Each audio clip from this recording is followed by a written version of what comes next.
So every single time an engineer on your team submits a pull request, you have automated code review running from 3 different models, 2 large language models and 1 small language model. Exactly. So it enabled us to start contacting customers preemptively to say that, hey, maybe you need to think a bit of your usage patterns because otherwise there might be some troubles. Wait, so you basically have AI-enabled SREs at Pipedrive. Yes. Like an AI is ingesting all of your Datadog logs, for example, and proactively trying to find places where errors are starting to bubble up. The way, again, how all this internal tooling is happening, that we see a challenge, we see a problem, we build it, and then if engineers start using it and then start asking more, we make it better. If nobody's using, then we just throw it away and then we experiment with something else. Welcome, everyone. This is the AI Speedrun, and I'm here with Agur, the CTO of Pipedrive. We have some questions for you, and here's how it's going to work. I'm going to reveal the questions one at a time. They'll show a statement, and then you'll rate 1 to 5 how much you agree with the statement. And the way you do it is you just drag over this AI bubble onto the chart. Ready? Okay. So the first question, AI has completely transformed our team's velocity. From 1, just not at all, to 5, it's day and night. Can I put it like in 3.5? Closer to 4, something like this. Okay, why is it 3.5 closer to 4? We've seen quite a bit of ups and downs. Of course, our juniors started to write way more code, while at first it slowed down our seniors because they had way bigger pressure on the code reviews. As the AI helps you, or the Copilot, for example, helps you write faster, but not necessarily at the beginning much smarter. So that was kind of the part of the organization went faster, and the part of the organization got slightly more pressure. Now it has been scaling out, so it works pretty well. Then we've been using AI quite a bit also internally. For example, we have I would imagine about 30 to 40,000 customer interactions on our product monthly. So it's pretty difficult to have the meaningful read-through of all this communication. So AI has helped us a lot to categorize and then to find patterns in those interactions. So that enables the completely new quality to this information. While then again, now there is excitement to get things done. And if you see so much of newly available, well-structured data, then it takes a bit of time to adjust also your actions after that. So yes, AI makes us move faster, but then again, in some places, it generates maybe certain new needs, which we need to figure out also how to solve and sort. So that's why I can't put it 5 out of 5. We've been some topics 5 out of 5, and then some topics where it didn't help us at all. And then now we are just keep learning. I think we're pretty much like the rest of the world. We're still investigating where the biggest value is. The thing that you said about the juniors versus seniors, we actually saw on our team as well. So I think the more junior the engineer is, the less they know how to determine what's done and good versus just done. And so they were able to get to done a lot faster, but they weren't able to discern, is this good enough quality? And so their PRs were sent, had a lot of comments in them in the beginning until we sort of got them up to speed. And yeah, exactly. And then obviously that's due to the experiences. And if you haven't been writing the code with bare hands, then you're missing those experiences. And at first it was a bit challenging. My seniors started to ask me that, hey, Agur, do we really need that all? And then at one moment we managed to switch that tune, because then seniors started to realize, it's actually pretty cool, because the AI generates slightly different code, and actually me as a senior, I still can learn, because in my head, I know that there is a task, so I would solve it like this, and I would actually execute it like this. But if now the AI brings me some different still working alternatives, then that kind of makes me also to rethink again, like my approach, that maybe I'm stuck with my senior thinking. So it started to work out also as partly as kind of the ongoing training. So it's like, again, at first everyone were, oh, let's play with that. Then it was like, wow, that takes so much time and creates so much scrap. And oh, there is actually opportunity to learn and grow also for seniors. So let's keep using. So it goes like this.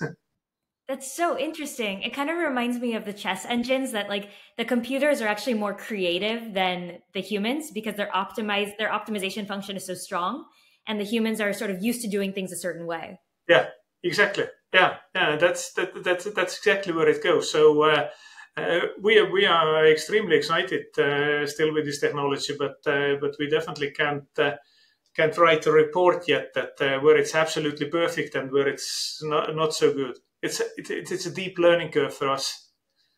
What you said about the AI helping you monitor 40,000 interactions a month is amazing. I want to come back to that because it brings us to question 2.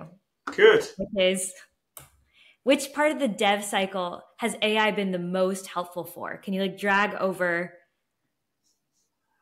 Let me see. Code generation, code review, debugging, monitoring, testing. I would probably put it somewhere like here. Maybe the least coverage on testing today. That might not be the result you were expecting, but it's really like the GoChain. Maybe the GoChain is like, yeah, the GoChain is obviously there. Code review, we have, I think now about like month or maybe 6 weeks ago, we launched actually a review bots to our pull requests. We're running actually 3 models in parallel. I think currently we have OpenAI, we have Claude, and I'm not necessarily sure which of the smallest ones we are using, but we run all our pull requests through those 3 bots to see that what's the experience and what's the quality seen by those bots, and then we constantly do the champion challenging. And the third one, we keep rotating, and what we've learned that OpenAI is pretty much useless and Claude is really good. And some of those smaller models are coming close to Claude, but none of those have been beating Claude yet. So in code review, it's also barred. The debugging, I think it happens like inside the cursor and Copilot anyway, so it's kind of the natural part. And in monitoring, we've been running several experiments. Maybe that was even one of the first places where we started to use those models, and that happened already like before OpenAI democratized this AI world. So the OpenAI boom wasn't yet there, but what we started to do is like Pipedrive is a SaaS service. So we have hundreds of thousands of users constantly using us in different ways. And time to time they meet some challenges. Is it like system slowness? Are there some technical bugs? Are there the usability issues? Different reasons. And when you have an incident, then of course you try to close the incident as quick as possible, and then you do the post-mortem and you try to find the root cause, and then you get it sorted. But what we decided to do about 2 years ago is that we started to analyze those incident patterns or incident logs, and then we started to search for the root cause to start predicting that if customers keep using Pipedrive as they are using, and knowing that those patterns ended up with some kind of incident, that which of the customers potentially may end up with an incident if they keep using how they are using. So it enabled us to start contacting customers preemptively to say that, hey, maybe you need to think a bit of your usage patterns because otherwise there might be some troubles. Or in very many cases, our service reliability team was actually able to do some infrastructure level tweaking to avoid those incidents to happen. So in monitoring, it's also there. In testing, we are experimenting, but those are really the early days. So I personally was thinking that testing is the first place where we literally sort out all the testing and quality issues thanks to the AI. But it's not coming so easily, because if you want to do then it on a high quality, then you need several different elements. It's not only like opening your code repos to a modeling, but you need to have also like outstanding business requests, because it's the one thing to read the code and to understand that is it technically well-written code.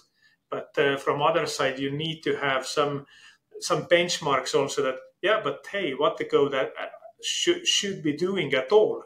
So this info should be coming from the business requirements. And then if you will integrate there also your support tickets to see that how customers actually perceive, then maybe at one moment you can actually put a lot of AI or a lot of testing into the AI. So my first hope was that it's like this. Now it seems that everything else was coming before the testing, but we're working also hard to get testing into the cycle. So there is a little coverage on testing side of this bubble, but very little today. Wait, so you basically have AI-enabled SREs at Pipedrive. Yes. Like an AI is ingesting all of your like Datadog logs, for example, and proactively trying to find places where errors are starting to bubble up so that your team can more proactively fix them instead of having to have like fires and emergencies all the time. Exactly. It's like, I think that being lazy is like one of the most innovative skills a person can possess, because if you are just lazy, then you will get fired. But if you want to be lazy and you act smart, then you will get the bonus and you still can sleep over the night. So like lazy SRE is kind of the really good goal. I love it. So is this a product that you're using, or did your engineering team custom build this for themselves? We built it in-house. That's one of the Pipedrive ways that a lot of Pipedrive is built in-house. We are using a lot of freeware. And that's kind of in our DNA, that we want to understand how the things are working. And if you go into this like deeper cycle to understand, then you kind of, with like one hand is learning and the other hand is building experiments, and then you end up with actually solutions. So is it like a cheap way? Not always. It's probably might be more time consuming than to implement some ready-made package. But then again, like to learn this ready-made package and to get it configured takes a time at the end. So it's kind of, for us, it seems that if we see a real need and challenge, then we want to understand where it comes from, and understanding that it's actually not so complicated. Then also to build your own internal tooling. So that's mostly internal tooling.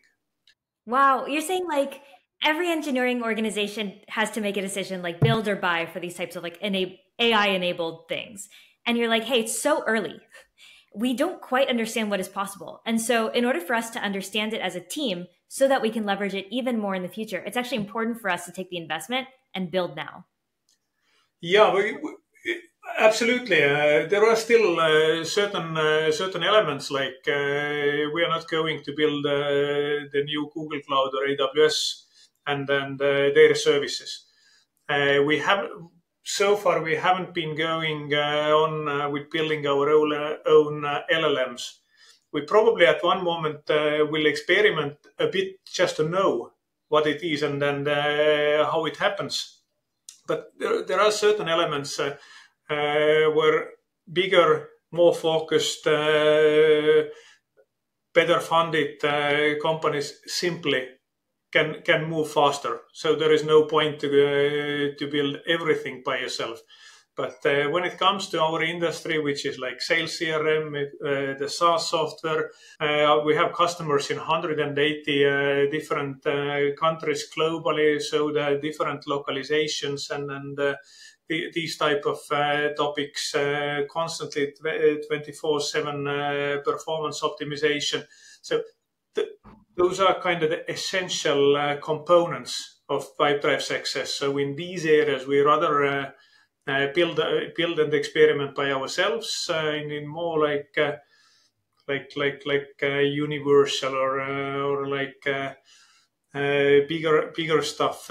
We trust other companies, so it's always a mix. Before we move on, just to make sure I understand. So every single time an engineer on your team submits a pull request, you have automated code review running from 3 different models, 2 large language models and 1 small language model?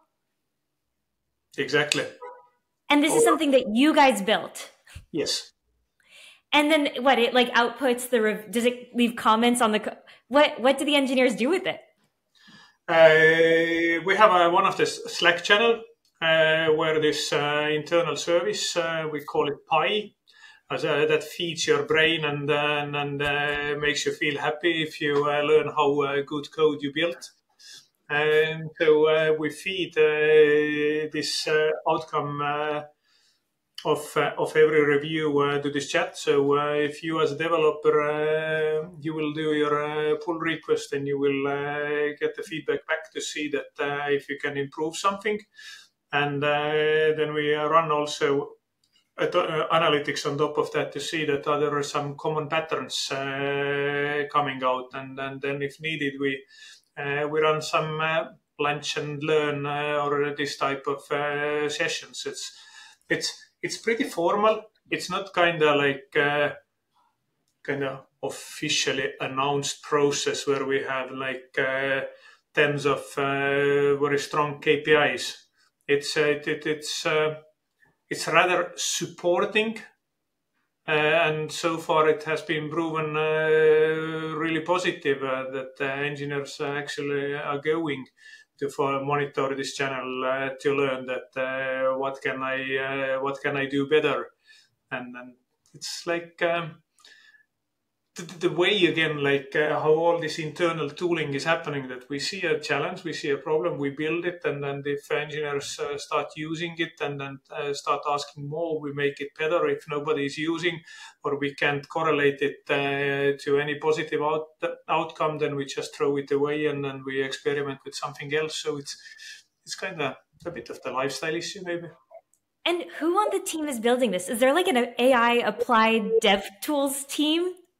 It's dev tools. We call this small team as an engineering excellence. So the developers tooling, it's just one part of that. But there are many other topics this team is covering also. So this particular tool is actually built, I think, even by our infrastructure people, because they were looking for a way that we want to experiment with AI also, but we don't want to take down the whole infrastructure. So let's go and play on someone other's ground. And then they saw an opportunity that PRs looks to be a nice thing. Like we are not going to block those; we are just going to learn and comment. So it was kind of the partnership led by infrastructure team, and then DevOps or the developers tooling is working with them. So it's yeah. So an engineering excellence company or team. Okay, I have one last question for you. We're gonna edit on the fly. My last question for you is: can you tell us about the red, yellow, green system you've set up for the code base at Pipedrive? Well, you need to give a bit more to this question. Oh, I was watching an interview with you earlier. Actually, it was you and Emma talking about code gen and how compliance is really important in Pipedrive, and you've labeled different parts of the code base. Yeah, no, I know. Okay.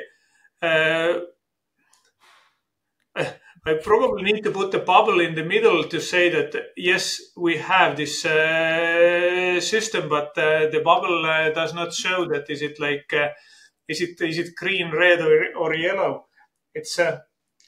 It's rather like where we started from. Like at first, obviously, like the rest of the world. Oh, AI is so cool. The ChatGPT is so cool. Let's throw everything there. Let's throw there our customer data. Let's throw there the support data. Let's throw there our code base. And then we started to think that, okay, but the code base is actually the IP, man. And maybe we shouldn't be throwing the whole code base there. Maybe we need to keep out something about customer data. In Europe, we have this law called the GDPR and the AI Act, and then different regulations, which very clearly say that there is actually a very little part of the data that you can publicly and openly use and share. So then this red, yellow, green started from this perspective that we looked at what are those like components we want to share with AI. It's the code base. Okay, what we need to see the code base like, is this is it made by us? So can we make a yes/no decision? And then if that's written by us, so we can make a decision. Then the next question that do we see it as a business critical? Do we see it's like confidential? Do we see it's like, okay, it's written by us, but it's nothing really special, so no harm done if that is spread across the world. So that's the categorization. The same like, okay, we want to do some data analytics. Okay, what is the data? If those are the technical logs, that's probably one approach. If this is the customer specific, like personal data, then it's absolutely red and no go. So we are not publicly sharing anything of that. And then on different those like elements, we worked out our own really like I would say pretty small and clean rule book that if any of engineers or any of the product or design persons like us that I'd like to use AI to help me with that, then there are really a few questions you need to ask to be sure that is it like most likely is it to be red, to be yellow, to be green, and then there is a clear pattern. If it's green, then go for it. If it's red, then we have few champions like go and consult. If it's red, then talk to our data protection officer or to our head of legal and to see that is it actually red, or is there a certain way still to proceed? But some of the data always remains red, like customer personal data. That's something that we never will publish, and this is the pretty strict rule in Pipedrive. So this is our color system, like to enable everyone to do this. Like we want every team to challenge new technologies, but there must be also some common rule set across to avoid us getting into the troubles while experimenting. So this color schema is to protect teams and tribes while giving them and still like opportunity to make their own decisions in at the time and pace they need, not to wait behind some central division or central department. I love it because at every company there's a push and pull between move fast and try new things. And then there's data and compliance and making sure that the things that we're doing with an LLM, which is new and experimental, are very safe for our customers. And I love the labeling because it allows people to move really, really fast and experiment with the green sections of code base while taking a more cautious approach or maybe no approach with others? Absolutely. I can't say that we are perfect. Like if you come to Pipedrive and you will ask like 10 random people, then probably 5 at least say that we are too restricted. Because again, like if you have no system, then it feels all fun. If you have some system, then at one moment you get used to that and you want more. So it's like constantly moving process also.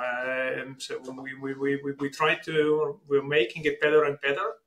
And I think it works pretty well for us. Can we do better? Absolutely.